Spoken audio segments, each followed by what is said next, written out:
important to start with the why. So, why are you here? You are on this training because you are involved in procuring goods or services on behalf of the Blackmores Group. Wait a second, I can see that look on your face. You're not sure this applies to you. Well, procuring is simply another word for buying.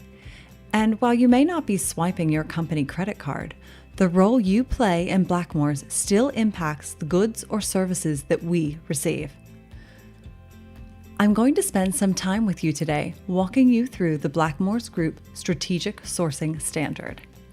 Complying with the sourcing standard is an important responsibility for every person who buys any goods or uses the services of other businesses as part of their role at Blackmores. The standard is important because it provides clear guidance to ensure that we are only working with suppliers whose values align to our own, that we are fairly negotiating price, that conflicts of interest are addressed, and that the terms are clear to both Blackmores and our supply partners on what they'll be doing and when and how they'll be paid. The key areas the standard and this session will cover are: what is my role in all of this? Which supplier am I able to use? How do I pay them? And how much am I allowed to spend or approve? When all done correctly, we'll make sure we get the best value. We'll also briefly touch on travel bookings and when you can use your company credit card. Now, this document includes both direct and indirect goods and services. Direct means that it's related to product, so think capsules, tablets, bottles, caps, and shippers. Whereas indirect sourcing is related to everything else. Think the laptop you're typing on, the trucks that move our products, or the companies we use to recruit talented people like you. This is a global standard, so it applies to everyone working in Blackmores, regardless of your location. You'll get a chance to read through the entire document after this, so I'll just draw your attention to some key points. Section 5 of the document covers in-depth roles and responsibilities, so it's worth checking that to be sure you know where you fit.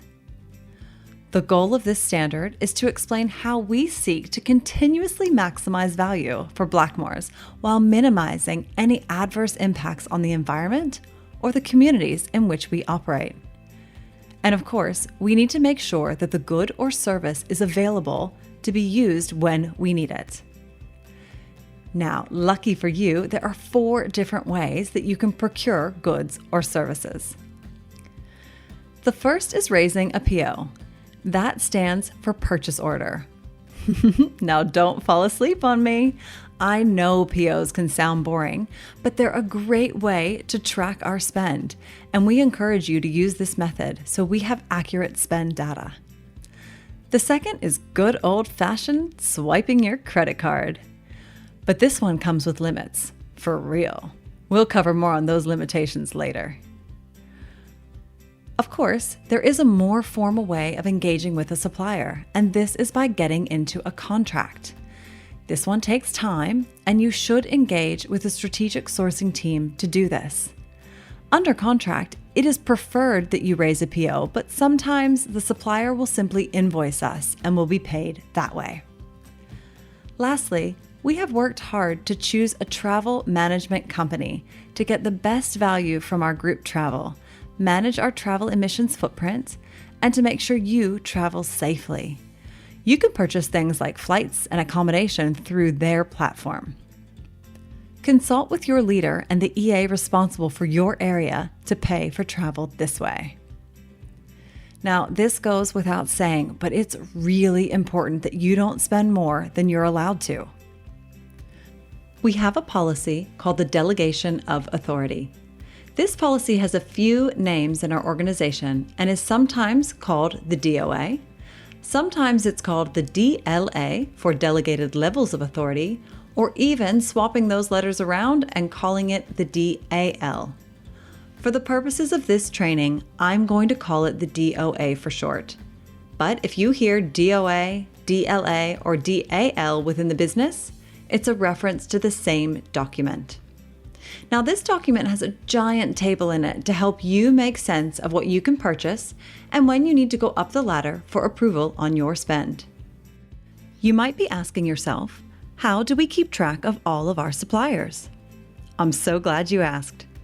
We have a supplier relationship management system, SRM for short, where we keep a huge list of all of our active suppliers. This is still a relatively new system, and the strategic sourcing team are working on building this incredible database of suppliers. So if your suppliers aren't in there yet, don't worry. The team will be in touch over the next 6 months to integrate your supplier data so you can get value from the system too. Data in this system informs the preferred supplier matrix located in SRM, so be sure to check there first before engaging with a new supplier. Let's touch briefly on what we look for in our suppliers. Firstly, they have to align with our values and sign our supplier code of conduct. This document covers important things like business ethics. It ensures compliance to things like local laws, making sure there is no bribery and corruption going on. It states our expectations around environmental impact, human rights, and workplace health and safety. Let's quickly expand on the topic of sustainability. As a company, we are aligned to the ISO 2400 standard on sustainable procurement. This is a globally recognized standard and ensures we are making a positive contribution to our community, that we show respect for human rights, and promote good labor practices in our own operations, as well as our extended supply chain. It also ensures that we minimize our impact on the environment. Okay, back to sourcing goods and services. Let's get into the nitty-gritty of this standard. Like all good procedures, we have a framework that we follow for sourcing that includes a planning phase, a sourcing phase, and a manage phase. So as part of your planning phase, you've got a strategy. You know what the business needs, and for argument's sake, let's say you searched for the capability you needed on the preferred supplier matrix and couldn't find a provider in our existing approved supplier pool who could do what you needed. What do you do now? Well, there are a few rules you need to follow as you jump into the next phase, which we call sourcing. If the supplier is related to direct manufacture of our products, think raw materials, encapsulation, tableting, or packaging, then you need to get in touch with the sourcing team right away. The sourcing team has a friendly bunch of talented professionals called sourcing category managers. Their superpower is finding the right supplier and securing a fair deal to get what you need. Things get a bit more complicated when we're talking about sourcing for indirect goods or services. Remember, those might be advertising or recruitment or software or consultants, or it could be things related to warehousing or freight or building upgrades. In this case, we have to ask ourselves a few questions to determine the next steps. If you will be spending more than 10,000 Australian dollars with this supplier, then you need to get multiple quotes from at least 2 suppliers. We call this a competitive bid. You just need to show that you checked the market and that we will be paying a fair price.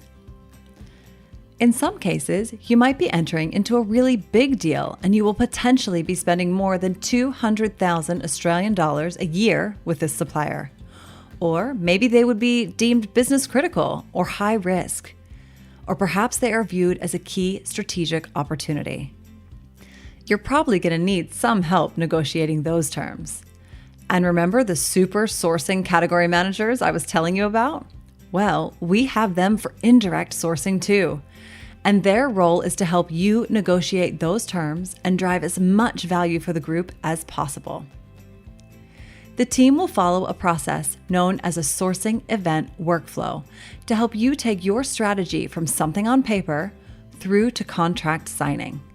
Keep in mind that we should never award and implement business until the relevant contract terms have been negotiated and the business has approved the deal in line with the DOA policy. It doesn't matter which country you're in, reach out to the sourcing team for help with these big negotiations. As the key stakeholder, you'll still be driving the car, so think of the sourcing category manager as your navigator, sitting next to you the whole way and reading the map. Identifying and onboarding a supplier is just the tip of the iceberg. And this is where we enter the final phase of our framework, the manage phase. As the relationship owner, you still need to manage the life cycle of that supplier. This means you are responsible for ensuring the supplier is meeting the agreed service levels, showing up when they say they will, or delivering on time and in full. Don't worry, you're not on your own here. The sourcing team will support you to properly categorize your suppliers so you know how often to check in with them through something called a business review meeting. You'll understand how to update them on our requirements and, importantly, how to give them feedback on their performance. One key thing to note is that if the supplier contacts you at any point throughout the relationship and says they are increasing their prices, this is usually called a price adjustment, you must consult with your sourcing category manager every single time. It's really important that the sourcing team are across all price adjustments.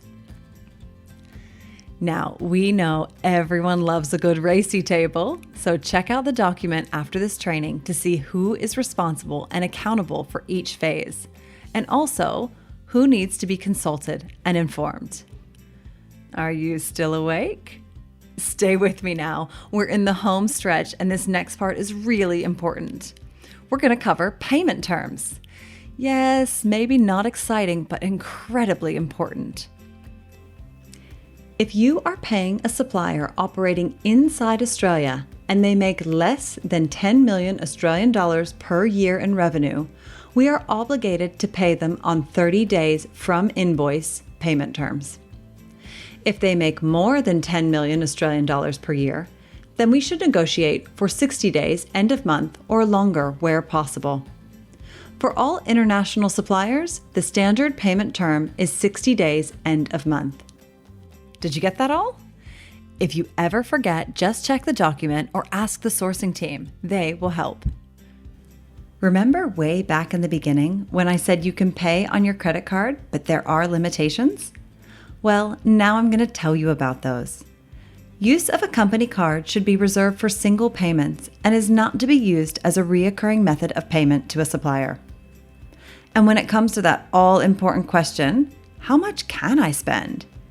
You need to have a look at the DOA policy to help you understand what you're allowed to spend on your credit card. With that said, the preferred method of payment for anything above 5,000 Australian dollars is a purchase order. It is encouraged that you use this method. So what you would do is get a quote from a supplier, and based on that quote, you raise a purchase order. By doing that, you're essentially getting pre-approval on the spend. You smart cookie. Another thing that might come up is if a supplier is requesting a prepayment for their good or service. We've seen this happen with things like market research, where the supplier needs to pay a significant amount of money up front to achieve what we are asking before delivering an actual result. We try to avoid this situation, but if you're in a bind and need to provide a prepayment of more than 500,000 Australian dollars or greater than 20% of the total order value, you need to get approval from the CFO and CEO. This is rare, but I like to cover all bases. Finally, we need to talk about compliance to this standard. And my message to you here is that you've just got to follow it. As a publicly listed company, we're accountable to our investors and our shareholders to spend our money in the right places. We do have an internal auditing function to track compliance, so you should expect that you could be asked to show multiple quotes for spend above 10,000 Australian dollars. And if it's above 200,000 spend per year, then you need to have consulted sourcing and followed the sourcing event workflow. Expect that you will be asked to produce this evidence at any time, so make sure to save your records. Well, That wraps up our training on the Group Strategic Sourcing Standard. Take the time to review the standard to be clear on your role, your obligations, and spend approval limit as a Blackmores Group employee. The document will help you understand which suppliers you are able to use and the right way to pay them.